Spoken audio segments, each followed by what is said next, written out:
दोस्तों, आज हम लेकर आए हैं एक और नई कहानी। यह कहानी मेरे मौसी की लड़की की है।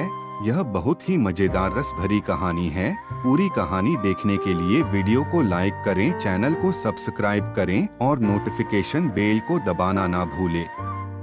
मेरा नाम हिमांशु है। मैं जोधपुर का रहने वाला हूँ। मेरी उम्र 30 वर्ष है और मैं शादीशुदा हूँ। बात करीब 4 साल पहले की है।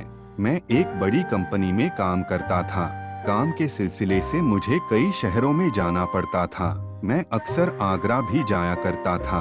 आगरा में मेरी एक दूर के रिश्ते में मौसी रहती थीं, लेकिन उनकी कोई सगी बहन ना होने की वजह से हमारे परिवार से काफी घनिष्ठ संबंध थे।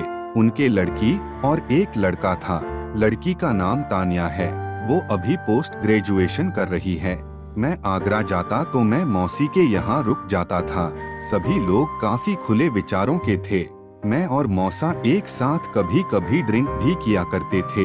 जब भी मैं मौसी के यहाँ जाता तो तान्या मेरा बहुत ही ज्यादा ख्याल रखती थी। वह बहुत खूबसूरत थी। वो कभी कभी मेरे कहने पर मेरे सिर में मालिश भी कर देती थी। मैं उसके काफी क्लोज हो गया था। एक दिन अचानक ही तान्या के दादाजी का देहांत हो गया, जो कि उसके चाचा के घर पर रहते थे। इस वजह से मौसी और मौसा को तान्या के चाचा के घर कुछ दिनों के लिए जाना पड़ा। उसी दौरान मेरा भी आगरा जाना हुआ। मैं तान्या के घर गया। अक्सर मैं आगरा 4-5 दिनों के लिए जाता था। तान्या के घर थोड़ी देर रुकने के बाद मैं शहर में अपने काम के लिए निकल गया। मौसा जी से फोन में मेरी बात हुई तो उन्होंने मुझसे बोला कि तान्या और उसका छोटा भाई घर पे अकेले हैं, तुम उन्हीं के पास रुक जाना तो उनको कोई परेशानी नहीं होगी। मैंने हाँ कह दिया। फिर मैं काम के लिए जाते समय तान्या को बोला शाम को मिलते हैं। यह सुन कर वो भी खुश हो गई। रात को करीब 8 बजे मैं तान्या के घर पहुंचा। घर पहुंचते ही तान्या ने खाने के लिए बोला। उसने खाना तैयार कर रखा था। तान्या, उसका छोटा भाई और मैं खाना खाने बैठ गए।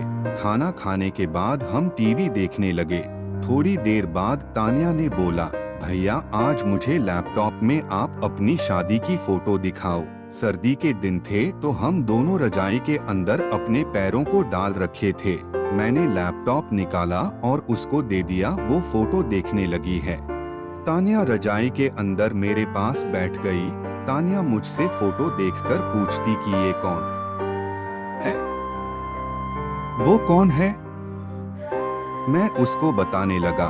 तान्या का छोटा भाई टीवी देख रहा था। टीवी के शोर की वजह से मैं और तान्या दूसरे कमरे में चले गए। वहां जाकर वापस उसी तरीके से हम बिस्तर पर बैठ गए। तान्या बोली, भैया मैं आपसे कुछ कहना चाहती हूँ।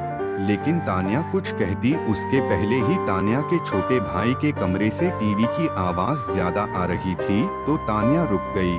थोड़ी देर बाद मैंने छोटे भाई के कमरे में जाकर देखा तो टीवी चल रहा था, लेकिन तान्या का भाई सो चुका था। तान्या भी मेरे पीछे पीछे आ गई थी। हम दोनों पूरी तरह निश्चिंत हो गए कि वो अब सो गया है। वापस हम रजाई के अंदर आ गए।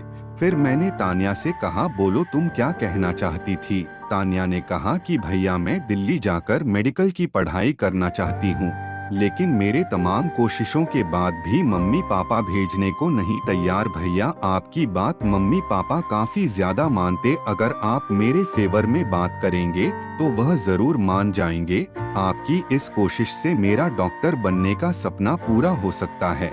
तो मैंने तान्या से कहा कि तुम परेशान मत हो, मैं मौसी मौसा से बात कर लूंगा। 4 दिन बाद फिर मुझे जब आगरा आना हुआ तो मेरी मुलाकात मौसा और मौसी से हुई। तो मैंने तान्या के बारे में पूरी बात की और उनसे कहा कि हमें तान्या के सपनों को तोड़ना नहीं चाहिए, बल्कि उसका साथ देना चाहिए और उसका हौसला बढ़ाना चाहिए। मेरी बात तान्या के मम्मी पापा यानी कि मौसा और मौसी मान गए। अब तान्या पढ़ाई पूरी करने के बाद डॉक्टर बन चुकी है। दोस्तों, हमें किसी की सफलता में रोड़ा नहीं बनना चाहिए, बल्कि हमें पूरा सहयोग करना चाहिए। दोस्तों, कहानी अच्छी लगी हो तो शेयर करें।